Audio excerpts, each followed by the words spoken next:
Kashering the countertops. Certain countertops may be kosher for Pesach, depending on the material. Formica and wood should not be koshered, but the stone, granite, and marble may be. The kashering process for the countertops is difficult and somewhat dangerous, as stone must be heated. Stone must be heated on the flame until it's red hot, and then held with a tongue over the boiling water. Is poured into the counter, heating the stone as well. The hot water must heat directly every spot of the counter. Needless to say, since this is dealing with the very hot water, much caution should be used. So of course, and with all of this, so make sure you're not in your slippers when you do it. Make sure that you're in serious shoes, right, or even boots, because it's boiling water and it can splash. So it's dangerous thing. So what he's saying here, it's actually more stricter view, and I'm going to explain. Somehow he did not use these methods of like heating up the stone with a kashering utensil, even though in Shulchan Aruch that's what it says. But he used it here with a counter. I would say it's not really necessary, and now I'm going to explain myself.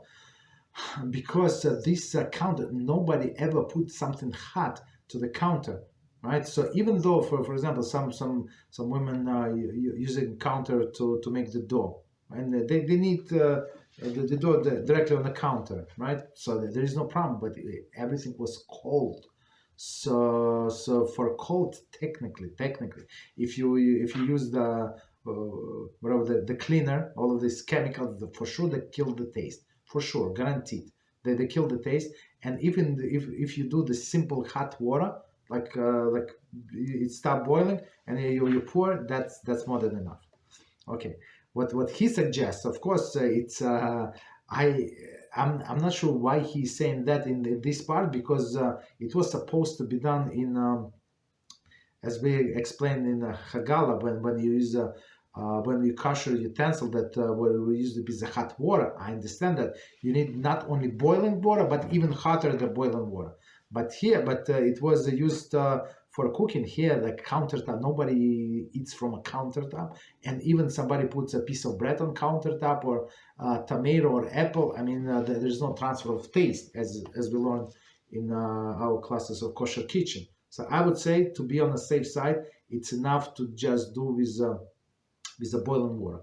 No problem. And again, please remember, it's serious business. It's hot water, very hot. So use proper protection, proper gloves.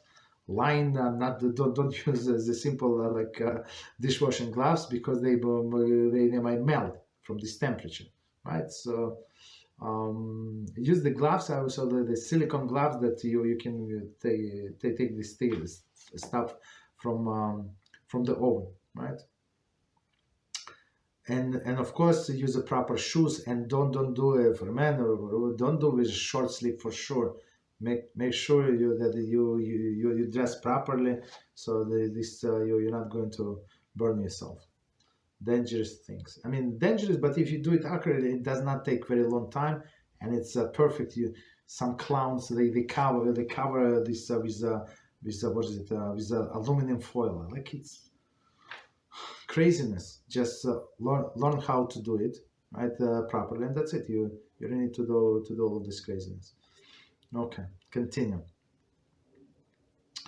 Many have a practice to simply cover the counter with a plastic, okay, or some material designated for Pesach use. Okay, so if you want to do that, plastic. I'm not sure how thick this plastic should be, because it's a regular plastic. If you put regular, maybe like tablecloth, whatever this plastic one, the stronger type. Okay, that's also would suffice. No problem. You can do that as well. Okay. This can be accomplished by putting them onto the one second. Okay, sorry. Practice cover the plastic or some other material designated for Pesach use. I'm not sure what about other material, but some, as I said, some people put aluminum foil. It's absolutely not necessary and looks stupid. Unless you have some counters that are impossible to clean. That's a different story. Okay.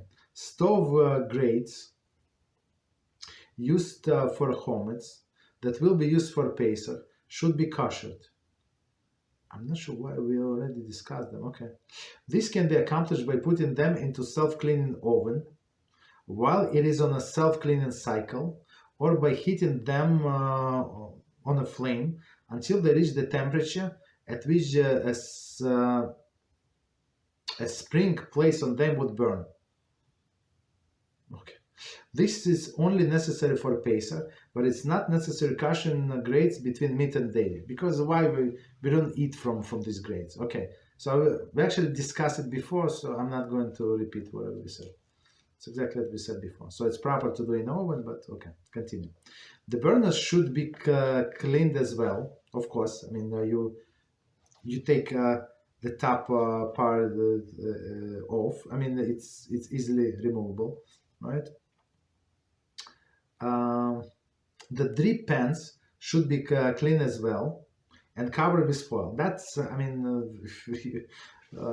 that's the proper way. So you can buy the pre-cut things for for this drip pans, or just do it yourself. Just cover them with aluminum foil and just that's it. That's good enough. Of course, wash them and then cover. That's our custom. Okay. Many have a practice to purchase the second set of stove stuff parts designated for Pesach use. Okay, so just so you know, this the stove grate is going to cost you like maybe 40% of what you pay for the stove itself. Just so you know. Okay, but if somebody wants and they have, okay, of course it would be the best to buy these stove grates.